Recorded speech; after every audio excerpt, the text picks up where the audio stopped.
devela y revela varias cosas, pero la idea es de que lo veamos desde el punto de vista más técnico posible para que nos ayude a entender qué es lo que pasa.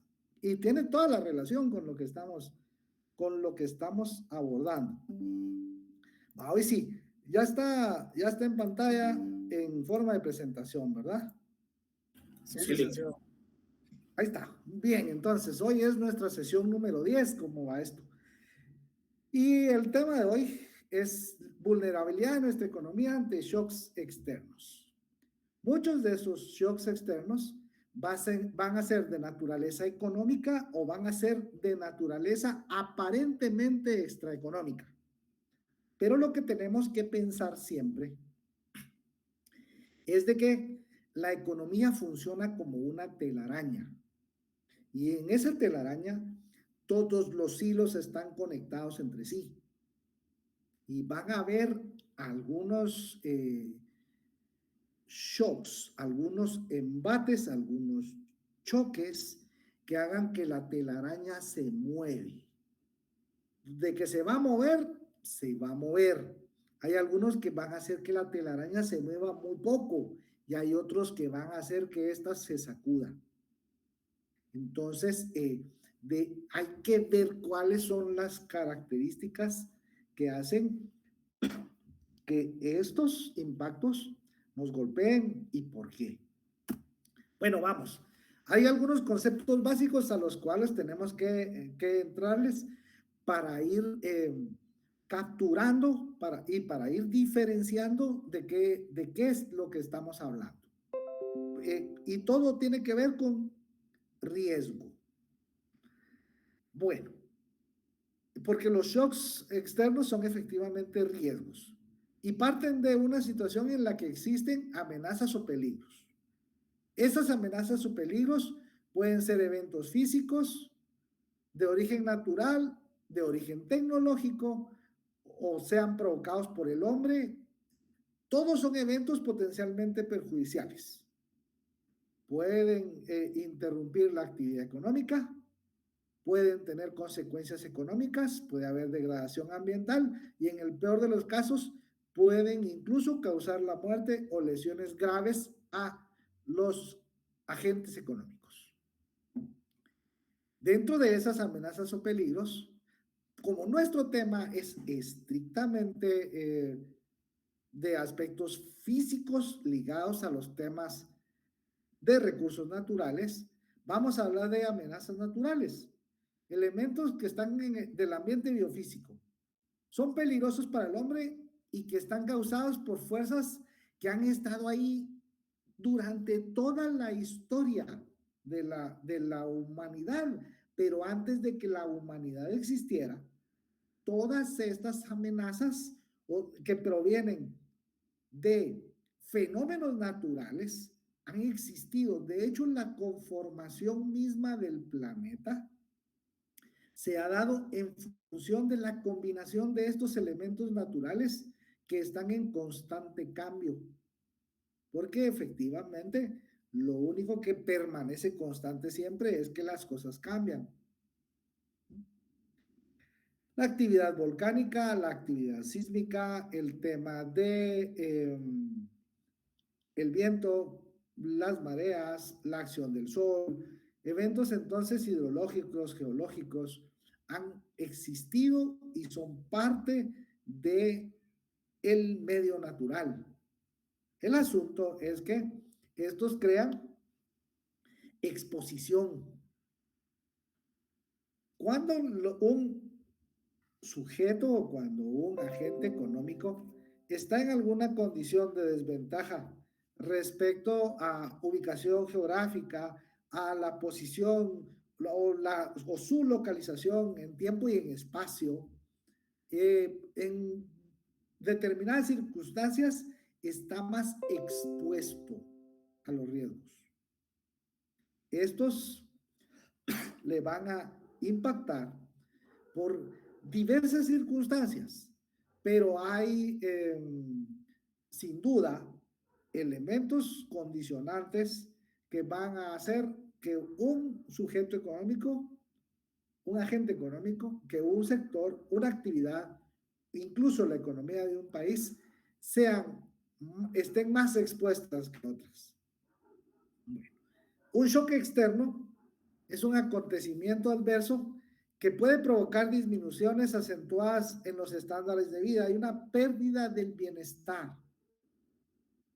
Mientras más grande, mientras más fuerte sea este shock externo, naturalmente mayor va a ser la intensidad y la duración, pero puede o no afectarlo más o afectarle menos. Va a depender de la vulnerabilidad que los agentes económicos en general presenten. El riesgo es un grado de afectación que los elementos de un sistema presentan cuando tienen algún grado de vulnerabilidad a ser dañados. Y también el funcionamiento de los organismos, de las entidades, de la misma articulación económica, se pone en riesgo en función de su exposición a amenazas. Y el tema es de que esto puede tener determinada frecuencia, pero la mala noticia con esto es de que hay eventos que, por no ser tan recurrentes, lo que representan son una amenaza de un grado mayor. Vamos a hablar respecto a esto para aclararlo en un momentito. Pero también, de la misma manera en que surgen y el ser humano ha venido observando, analizando que hay fenómenos o que hay shocks que le afectan, tiene que encontrar también la forma de ir equilibrando, de ir balanceando esto. Y eso únicamente se logra a través de lo que se conoce como gestión de riesgo. Y la gestión de riesgo son decisiones que son de tipo administrativo, de las organizaciones, de poner a funcionar conocimientos que se han adquirido respecto de por qué determinados riesgos, por qué determinadas amenazas nos afectan.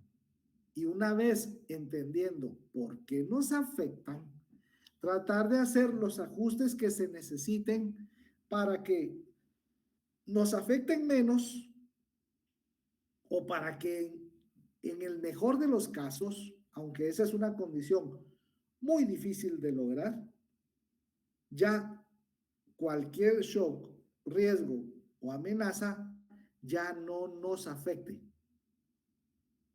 El riesgo cero no existe, el cero impacto no existe tampoco, pero existen formas de mitigar y de mitigar bien algunas amenazas.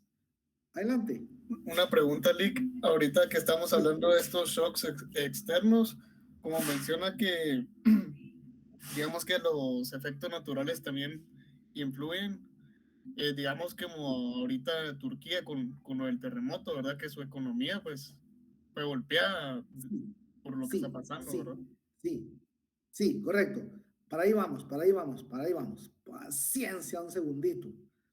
Está en la ruta. Ahí, por ahí vamos, a ir aterrizando. Veamos pues.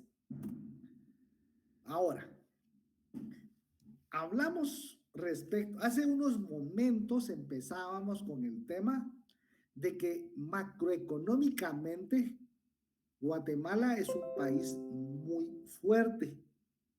Tiene una capacidad grande de reponerse o de absorber los impactos de un shock. Eso se llama resiliencia. La resiliencia en realidad es una adaptación que las ciencias sociales hacen de las ciencias físicas. Un ejemplo para la resiliencia es, por ejemplo, cuando usted estira un resorte. Cuando usted estira un resorte, usted siente la fuerza que el resorte hace para volver aparentemente a la misma forma que tenía antes de que fuera sometido a ese estrés. Lo mismo sucede con una banda elástica, lo mismo sucede con algunos elementos relativamente rígidos, que en determinado momento pueden sufrir cierto grado de estrés, y con ello después, no, esta pensé que era de plástico, y después regresan a su forma. Esa es la resiliencia. En ciencias físicas es la capacidad de un cuerpo después de regresar a su forma casi original después de haber sido sometido a un proceso que lo estresa. El estrés y la fatiga son elementos que las ciencias sociales, igual que la resiliencia, hemos venido adoptando de las ciencias exactas, de las ciencias físicas. Bueno, entonces nuestra macroeconomía es muy resiliente, pero nuestra microeconomía no. Vamos a ver. Daños. Afectaciones expresadas en términos monetarios que sufren los sectores durante un siniestro de cualquier naturaleza. Particularmente estamos viendo el tema de desastres provocados por fenómenos naturales. Entonces, dependiendo de qué ocurra durante el evento, hay algunos sectores que salen más impactados que otros, pero los daños son activos físicos, infraestructura de todo sentido, edificios, maquinarias, sistemas de riego, embalses, puertos, silos, invernaderos, cualquier cosa que un evento natural afecte físico son daños. ¿Ya? Hay también problemas sobre las existencias, bienes finales, materias primas, materiales y repuestos. Ahora, hay otro tipo de impactos que son flujos que se ven alterados, y esas son las pérdidas. Entonces se manejan diferente. Usualmente se dice, las pérdidas son cuantiosas, pero hay daños y hay pérdidas. Los daños son, digamos que, sobre el inventario, y las pérdidas sobre la prestación de los servicios. La interrupción en servicios son pérdidas. Interrupción en servicios porque la infraestructura se dañó. La infraestructura y los daños van juntos. Las pérdidas son flujos y normalmente las usamos indistinto, pero se usan más pérdidas. Las pérdidas están estimadas en porque el edificio se dañó. No, el edificio se cuantifican daños, y la interrupción en los servicios comerciales, financieros, de la prestación de cualquier actividad, esas son pérdidas. Lo que se dejó de vender, sí, en lo físico es daño, en el flujo es pérdida. Volumen de las cosechas futuras a consecuencias de todo el lodo que hay, o de sequías prolongadas. O sea, no hubo cosecha, pero entonces se interrumpió un flujo. Esas son pérdidas. La disminución de la producción industrial disminuye la producción. Eso es, se crean menos bienes. O sea, esos bienes no existen. ¿Sí me estoy dando a entender por este punto? Con este punto. Sí, licenciado. Sí, licenciado, gracias. Adelante. Sí, Rick. Va. Démosle, pues. Aquí va otra. Hay algo que tenemos que tener así, muy, como se llama, muy claro. Comentamos que lo único constante es el cambio.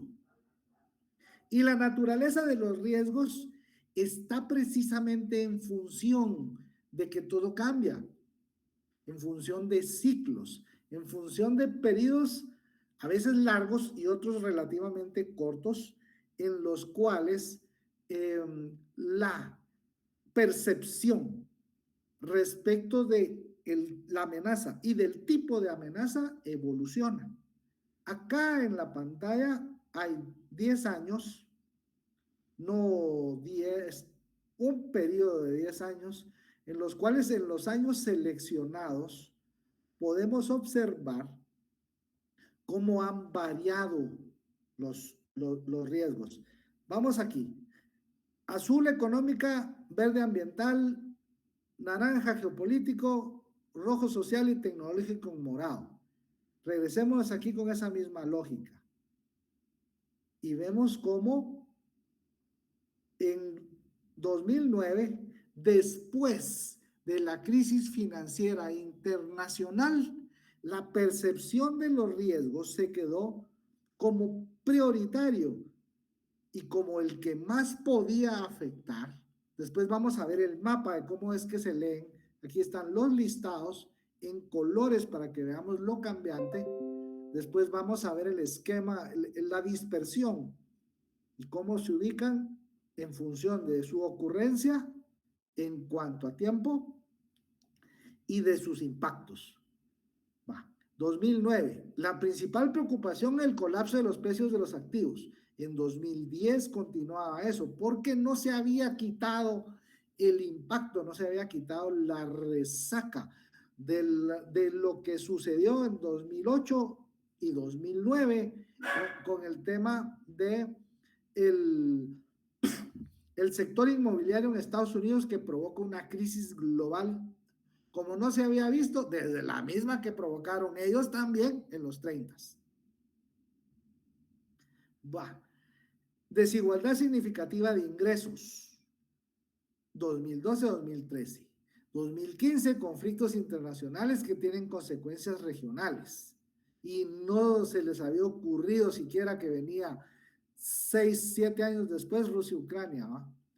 Migración involuntaria a gran escala. Estas provocaron esto. 2019 el asunto cambió, pero es que por aquí venía subiendo. Eventos meteorológicos extremos, que estuvo presente desde 5 años atrás. El siguiente es fracaso de la mitigación del cambio climático y la adaptación al cambio climático. Desastres naturales. Esto de acá, aquí dice desastres naturales, porque esta es una traducción de la parte anglosajona. Para América Latina, la lectura de este tipo de eventos es desastres provocados por fenómenos naturales. Los desastres naturales no existen. Y esta clase es para que entiendan por qué no. Vamos pues. Los riesgos son dinámicos, evolucionan y van cambiando. Cambia la clasificación y se alternan en función de la probabilidad de ocurrencia que tengan. Vean aquí. Climas extremos, migración involuntaria, desastres naturales, ataques terroristas, ¿sí? Robo o fraude en temas, estos están relacionados, ciberataques y todo este tema. Continúan prácticamente los mismos. 2019, Esto viene primero. 2020, pero van a ver que esto era lo que estaba proyectado en función de qué podía pasar. En 2021, ¿ya? 4 de los 5 primeros riesgos de preocupación a nivel global ambiental es 4 y 1 socioambiental. Vamos a ver, veamos aquí. Este es el panorama de los riesgos mundiales en 2019. En 2019. Vea esto. Propagación de enfermedades infecciosas con una probabilidad ni siquiera media, porque la media está en 3.5, ¿sí? Ni con un impacto muy grande como estos de acá. Ligeramente arriba de la media, establecida en este caso en 3.46. 3.5 de probabilidad de ocurrencia en escala hasta 7. 3.46. Aquí, digamos que este es el promedio, ¿no? Por aquí. Entonces, ligeramente arriba del promedio en cuanto al impacto, pero ni siquiera cerca del promedio, relativamente cerca del promedio en función de la probabilidad de ocurrencia. Propagación de enfermedades infecciosas. 2019. Los ojos estaban puestos en ataques cibernéticos, en desastres provocados por fenómenos naturales, fracaso de mitigación a cambio climático y eventos meteorológicos extremos. Relacionados todos estos relacionados. Pero, oh sorpresa, la liebre saltó por este lado. Aquí, justo. Bueno, ¿qué pasó? 2 años después. Alta probabilidad de ocurrencia e impactos de los mayores vistos. Enfermedades infecciosas y falla en la acción climática. ¿Sí? Vean ya que anda apareciendo por aquí con impactos muy fuertes. Adelante. Licenciado, una pregunta. Es decir, de que todos los desastres, bueno, ya sean monetarios, sociales, de salud, sí se pueden, por lo que yo veo, pues proyectar. Sí, efectivamente, sí se puede. El tema es que a veces, para algunos profesores míos, el tema es que lo que fallan son los modelos. Para otros dicen, no, perdone, el modelo va a sacar lo que usted le meta. En los temas informáticos, cualquiera familiarizado con eso le va a decir, en un programa, basura entra, basura sale. Entonces, dependiendo qué quiera cargarle a sus modelos, estos le van a dar la posibilidad, en función, por supuesto, de su base, de su qué tan robusta sea la información que tiene, lo que le va a servir para proyectar, le va a dar una idea de más o menos por dónde viene. Pero hay circunstancias en las cuales conviene no decir nada o afirmar que lo que está sucediendo no es eso. Y lo voy a regresar a 2008 con el tema de si tuviéramos aquí el mapa, bueno, tenemos el de 2009, colapso de los precios de los activos. Esto se pone aquí en respuesta a la crisis financiera internacional, donde al menos 4 o 5 años antes, algunos analistas a los cuales consideraron locos, absolutamente locos. Este señor está en buen chapín, está chusema, no sabe qué está hablando. Pero si estos bonos son AAA, lo mejor de lo mejor, lo más seguro en temas de inversiones, cero riesgo. Ya dijimos que el riesgo cero no existe, pero muy cercano a cero. Y eso era Lehman Brothers, ¿sí? JP Morgan, Standard Poor's, Fitch, y todo el mundo decía que esos bonos eran triple A, pero se volvieron en las famosas hipotecas basura. Y esas hipotecas basura fueron los causantes de una enorme crisis. Y esa crisis se generó en el mercado inmobiliario norteamericano cuando resulta que quisieron incentivar al sector construcción.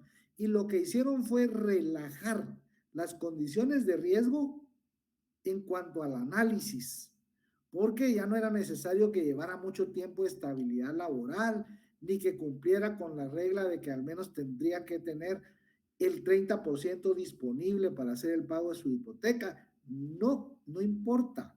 Véndanle a todos. Y la tasa de interés, por eso es que esas se llamaban hipotecas subprime. La prime es la tasa de referencia de la Reserva Federal, igual que en Guatemala, la tasa líder de política monetaria. Ese es el símil.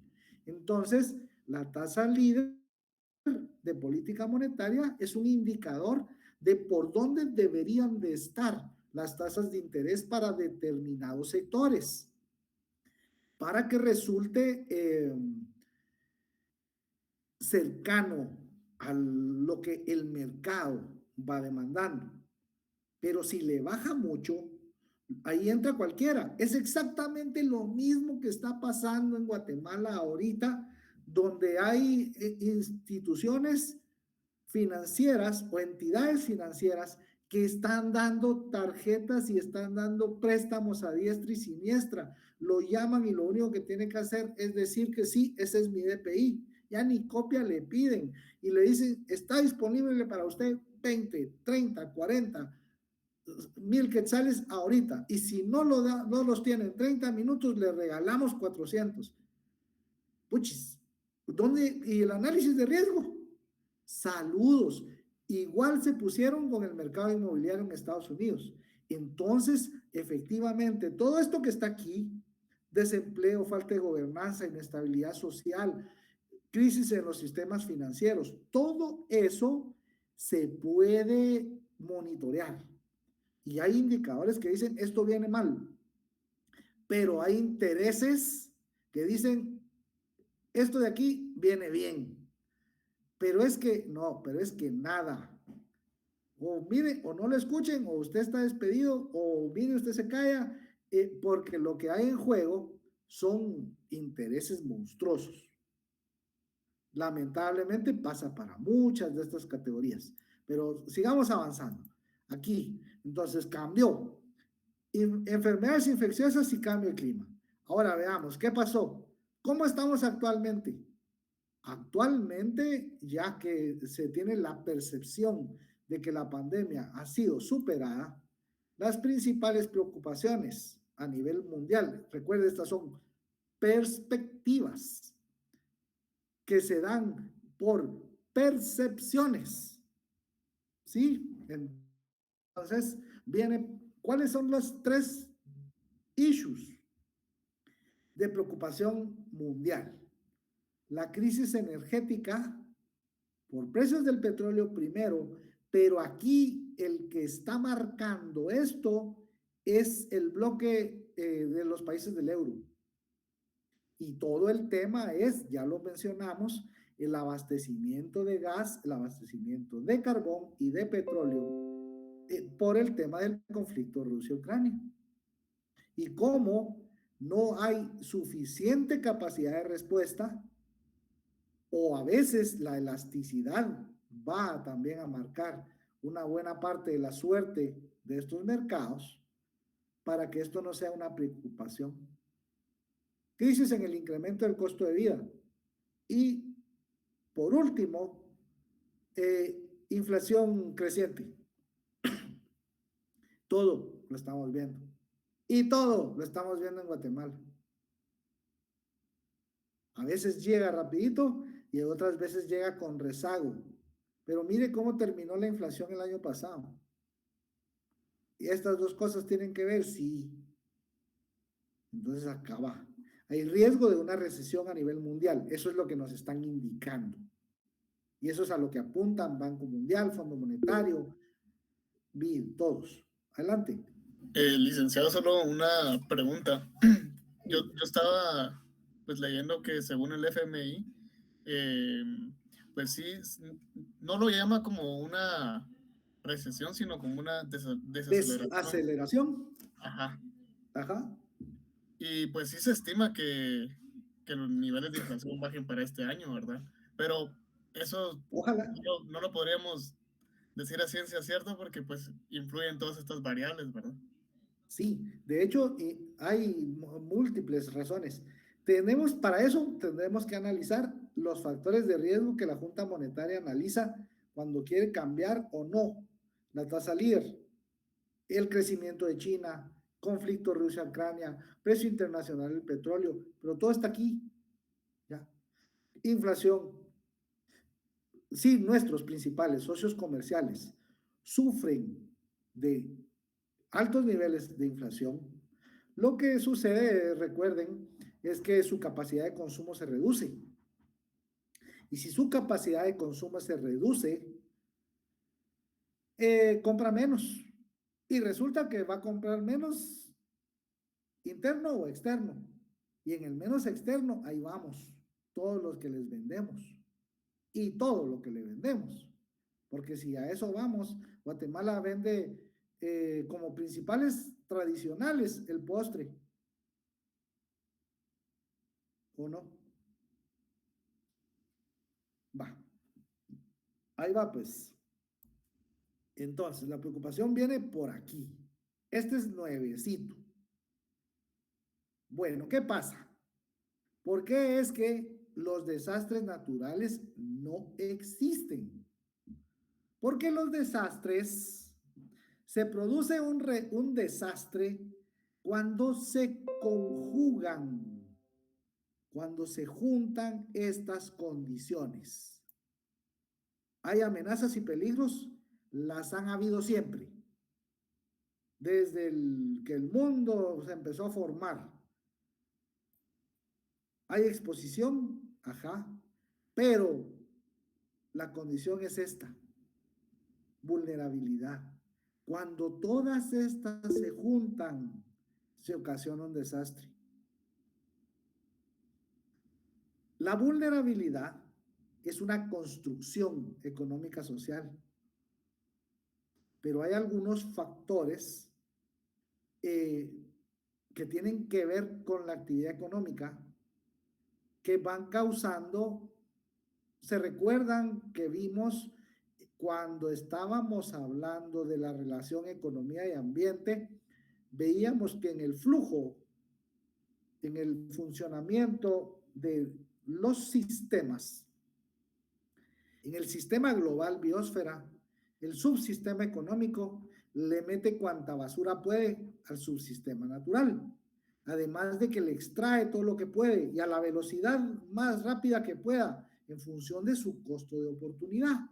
Entonces eso hace que haya agotamiento, degradación de la base natural. Si recordamos que todas las actividades económicas generan residuos y desechos en todas sus presentaciones, líquidas, sólidas y gaseosas, las actividades humanas, aquí estamos con el tema agropecuario, producen emisiones y la deforestación y el cambio de uso de suelo para cualquier otra cosa que no sea agrícola, particularmente forestal, genera gases de efecto invernadero. Y eso tiene que ver con la variabilidad natural del clima, pero también con el cambio que el hombre le imprime. Y ese es el famoso cambio climático. Variabilidad del clima ha existido durante todo, desde que existe el universo y el planeta Tierra se formó, ha habido variabilidad climática. Glaciaciones, temporadas en las que la temperatura se incrementa mucho, siempre han estado presentes, pero no al ritmo y no por la concentración de los tipos de gases que el cambio climático antropógeno o antropogénico, el cambio climático provocado por el hombre, le meten a la ecuación. Además, los procesos socioeconómicos, todo de lo que hablábamos, desnutrición, pobreza, desigualdad, problemas de gobernanza, le van imprimiendo factores que hacen que cualquier cosita que nos pegue se convierta en un desastre. ¿Por qué es que Guatemala es tan vulnerable frente a los shocks externos? Primero, nuestra posición geográfica.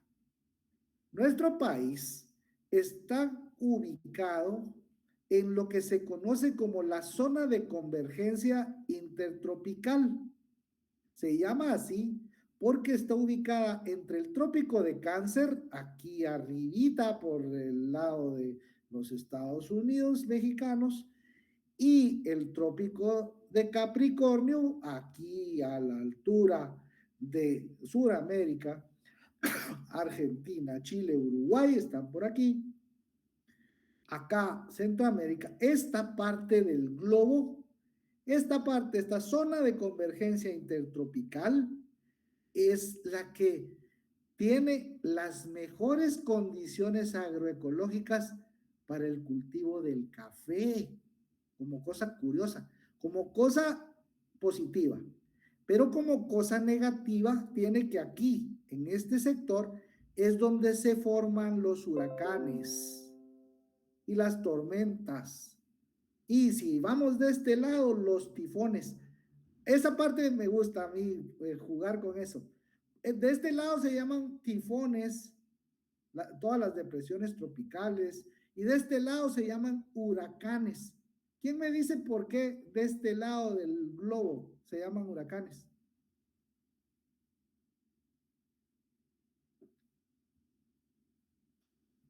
La verdad es que no sé, Lick. Siendo honesto. Ajá. Ya se tardaron, ya San Google no ha dado resultado. Va pues, yo se las pongo facilita. Aquí se llaman huracanes o hurricanes por el dios maya del viento, huracán. Entonces, todo cuenta, ¿verdad? Hasta la mitología. Entonces, por eso es que de este lado se llaman huracanes, los que de este lado se llaman tifones y los que de este lado se llaman ciclones, aunque tienen conformaciones diferentes, porque los ciclones por lo general son propios del área continental, mientras que los ciclones, los tifones y los huracanes son condición atmósfera, océano, continente. Va, esa parte para los hidrometeorológicos. Ahora, por el lado de los geológicos y toda la tembladera que ha habido por todos lados, el tema es en función de las placas. Ajá. Acá en Guatemala confluyen tres. En esta área de Centroamérica confluyen tres placas: Caribe, Cocos y Norteamérica.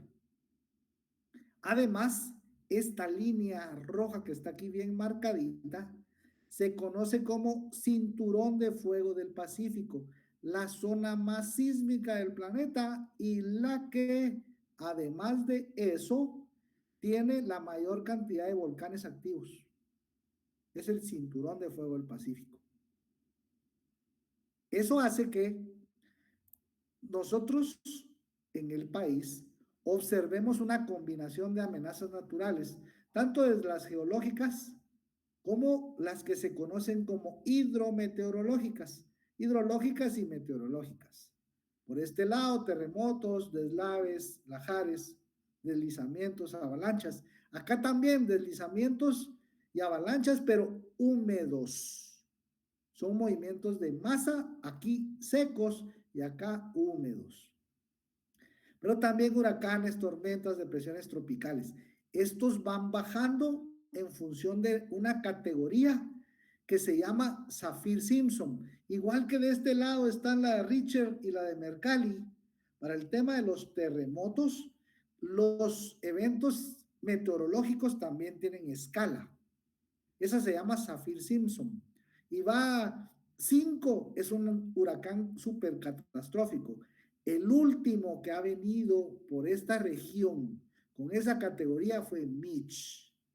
Y de ahí todos los demás han sido tormentas tropicales y depresiones.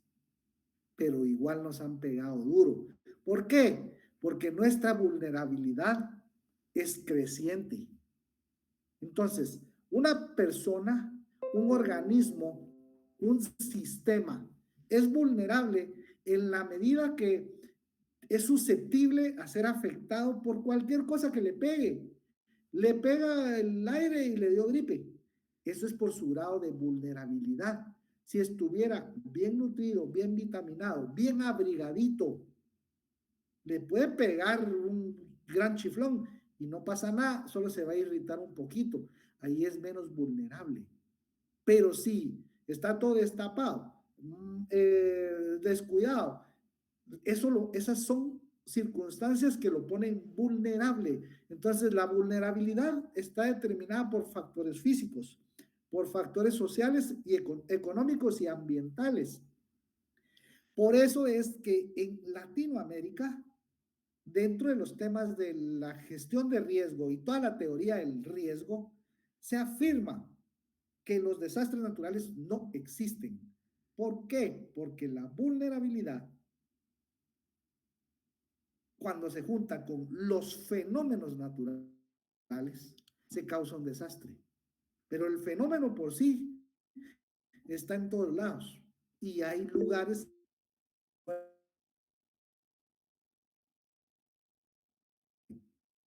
y uno de hace un par de semanas, una semana. Terremoto en Chile, 8.6. Pérdidas económicas, sí, cuantiosas, sí. Pérdida de vidas humanas, unas pocas. Terremoto en Haití, 8.4. Punto 2 no es nada, es muchísimo en la escala. Más pequeño en escala que el de Chile. Pero en Haití no han terminado de contar los muertos, igual que ahorita en Turquía. La economía haitiana quedó absolutamente devastada. ¿Ya? Y eso fue un terremoto de, ¿cuál? De menor intensidad que el de Chile. ¿Cuál es la diferencia? ¿Y cuál es la diferencia ahorita con Turquía y el resto del país? ¿Cómo? La vulnerabilidad. Exacto. ¿Medida cómo? Por el nivel de desarrollo. Ese es el tema. Factores físicos, sociales, económicos y ambientales. Todos juntos. Tiembla en todos lados. Pobres, bastantes ahí. Hay en Haití muchísimos. Factores económicos, ambientales, políticos, de gobernanza. La construcción como les dé la gana, donde les dé la gana, donde se pueda, como se pueda, por quien la haga. ¿Y pasa algo? No. ¿Por qué? Porque hay cosas inclusive relacionadas con corrupción que después cobran vidas. Y no solo con el tema del Estado, también entre los públicos, también entre los privados que construyen, que supervisan, y lo que construyen no está bien hecho, porque se saltaron la norma, porque usaron materiales de diferente calidad, porque el grosor o el espesor de las capas de asfalto, de concreto, depende de qué se trate, no están en función de las especificaciones técnicas. ¿Para qué? Para ganar más dinero. Ese es el tema. Le hago una pregunta. Adelante. Solo para ver si entendí bien. Entonces, usted dice que los fenómenos, los desastres naturales no existen y digamos que se deben de medir basados a la No, perdón. no, no. Los fenómenos naturales, esos están ahí. Ajá. Pero causan desastres. Está mal llamado desastre natural. Desastre natural, así se ha llamado toda la vida desde el lado de Occidente. Pero acá en América Latina, los principales estudiosos de esa situación han hecho importantes aportes a nivel mundial respecto de la teoría del riesgo y los desastres. Entonces acá en América Latina afirmamos que los desastres naturales no existen, Porque la vulnerabilidad, que es el elemento que hace que a uno les pegue duro y a otros no tanto, es una construcción económica social. Miremos esto. ¿Qué factores nos hacen vulnerables como país? Población, un porcentaje de población pobre, muy pobre y extremadamente pobre. Honduras, en América Latina, Honduras y Guate. El éxodo de los hondureños no es casualidad. No es casualidad. Lo que pasa es que usan rutas y las caravanas, pero se han ido tantos chapines como hondureños o hasta más con el tema de migración. Quinto país más desigual de América Latina.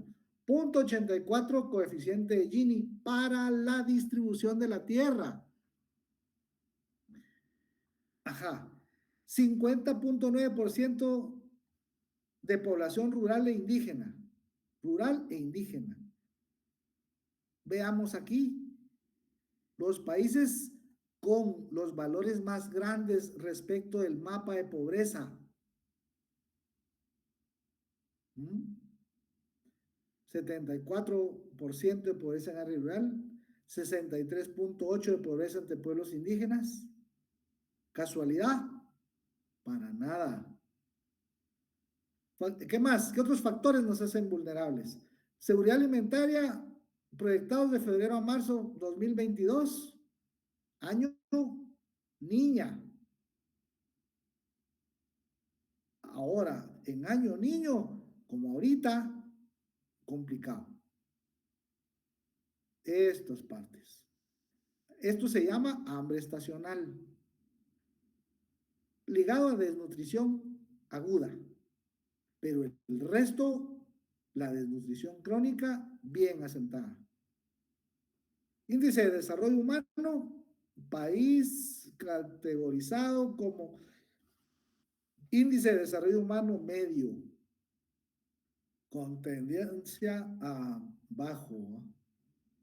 77 años de esperanza de vida en mujeres, 71 años de esperanza de vida en hombres, 6.5 años escolares completados, de 10.6 que se esperarían respecto de los pares comparables en función de el aparente ingreso medio alto que el país tiene. De los países que más retroceden respecto al índice de desarrollo sostenible, ¿ya? Que toma en consideración reducción de vulnerabilidades, creación de oportunidades y fortalecimiento de las instituciones. Eso es lo que compone el índice de desarrollo sostenible.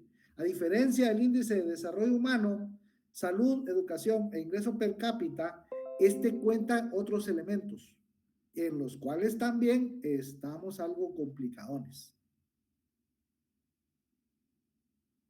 Mientras más bajo, peor es el número, ¿verdad? Niveles de vulnerabilidad crecientes. Este es el informe de riesgo Inform para América Latina y Guate. Muy alto, muy alto, muy alto, muy alto. Riesgo, peligro de exposición, ya vimos por qué. Vulnerabilidad, ya vimos por qué. Falta de capacidad de afrontamiento. Poca o ninguna resiliencia. De los principales países más expuestos a nivel mundial, en el índice mundial de riesgo de Naciones Unidas, los mismos componentes: riesgo, exposición, vulnerabilidad, falta de capacidades. 25 años de múltiples eventos naturales extremos, desde Mitch hasta Julia el año pasado. Pasó por sequía, están años niña y años niño. Años niña, inundaciones. Años niño, sequía. De todo, ¿eh? Aquí, por aquí, solo faltaba que lloviera fuego. No se preocupen, el volcán de fuego se encargó. Y la macroeconomía, nice, no pasó nada. ¿Cómo se llama eso? Desigualdad. Recuérdense, es shocks. Y dijimos, económicos y extraeconómicos. Hay de todo. Mercado mundial del café, ya lo explicamos con la aparición de Vietnam y cómo se vino a pique y reveló muchos problemas. Crisis financiera, cierre de bancos, Bancafé, Banco de Comercio. El de Bancafé, por cierto, fue en año electoral y fue para bajarse de la moto al que para ese entonces era el delfín de la Gran Alianza Nacional. No me crea, léalo en la prensa. Crisis financiera internacional, está ya comentada. Aquí estamos en permanente escenario de crisis política desde 2015. Lo dejamos en 2021 solo para conservar la cordura. COVID 2020-2023, conflicto Rusia-Ucrania 2022-2023. Se alternan entonces todo tipo de shocks. ¿Qué sucede? Somos pobres y vulnerables. Y cuando viene un shock de cualquier origen, se ocasiona un desastre, lo que hace que los niveles de pobreza se incrementen y, oh sorpresa, también la vulnerabilidad. Y ese es un auténtico círculo vicioso. ¿Cómo se ve? En el deterioro del nivel de bienestar, por mayor exposición, por mayor vulnerabilidad y por una menor capacidad de respuesta, una menor resiliencia. Se pierden activos y medios de vida, impactos en el ingreso, generan menor consumo, menos impuestos, más endeudamiento por el lado de las finanzas públicas, menor seguridad física, económica y alimentaria para todos nosotros, mayor desigualdad multidimensional. Ya vimos todas las características que nos hacen vulnerables. Este es el tema. ¿Dudas? Mire pues, esto es lo que pasa. Tenemos proyecciones a 15, 20, 25 años de cómo podría comportarse nuestra economía. Y eso lo definimos en función de crecimiento esperado. Pero con todo esto que ha venido pasando durante los últimos 25 años, el PIB muestra algo que se llama paseo aleatorio, ¿se recuerdan? Y ese paseo aleatorio se parece más o menos a esto. Es un sube y baja. Y al final, cuando termina ese periodo que habíamos programado, termina con algo que es mucho menor a lo que se esperaba. Y ese es el crecimiento impactado. Entonces, aunque veamos que en términos generales, hagamos un ejemplo aquí muy rápido sobre esto, para entenderlo. Traíamos esta línea, pero lo que ha sucedido es, tracemos otra aquí y unamos este punto. Se supone que íbamos a crecer así, ¿ya? Aquí igual crecimos, pero el tema es que después de un impacto de estos, es imposible recuperar la trayectoria que se traía. Entonces se va a crecer. Pero ¿cuánto tiempo? Sigamos aquí y sigámosla. ¿Cuánto tiempo va a llegar más o menos al mismo punto? ¿Ya? Y eso es creciendo bien. Y si siguen pasando cosas, el crecimiento se va a seguir viendo impactado. Y esa es la tragedia que nos tiene como estamos. Eso. Se hacen entonces medidas de política pública. Ya, yo ya voy saliendo. ¿Qué pasa con esto? Si los riesgos no se gestionan bien, se rompe la articulación entre la planificación y el presupuesto. A usted le pasa, él chocó, pinchó, se le quemó algo, y lo que tenía pensado para comprar otra cosa, otra calculadora, un libro, ya no lo puede usar. Debe de reorientar los recursos de su presupuesto. Y los que ya tenía programados los reprograma. No va a comprar algo, no ejecuta. Con el Estado es igual. Pero, ¿qué pasa? Solo se pueden adquirir las cosas por dos vías. Por la vía del ahorro o por la vía del endeudamiento. Y a veces los ahorros no alcanzan, hay que endeudarse. Y si no se puede gastar menos, lo que sube es el déficit. Pero Lo peor de todo es de que haciendo todo esto, porque no hay capacidad de respuesta, lo primero que se va es el gasto social, que es precisamente los recursos que estaban destinados a otras necesidades de desarrollo. Salud, educación, seguridad y justicia. La gestión de riesgos debe verse como un ciclo continuo.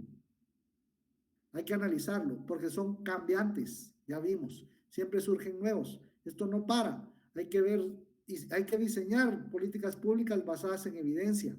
Algunos se pueden eliminar y mitigar, pero riesgo cero no existe, pero otros se pueden transferir. La idea es crear una mejor capacidad de respuesta. Esa es la gestión de riesgo. Y aquí termina. ¿Cómo queremos como personas y como país? ¿Cómo queremos afrontar el riesgo? ¿Lo vamos a hacer de la misma forma a lo tradicional? Ya vimos que no funciona. En tiempos de adaptación al cambio climático y que todo cambia y que hay que hacer, nos adaptamos. O hay que repensarla y cambiar las reglas del juego y a lo mejor lo que toca, igual que lo que nos toca en la U y en el país, es reinventarnos. Yo ahí se la dejo. Y con esta me despido, porque ya en el otro salón me deben de estar esperando. Tienen 1 minuto, adelante.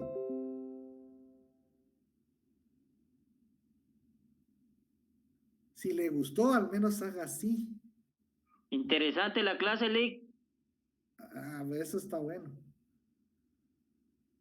Está bien. Sí sabría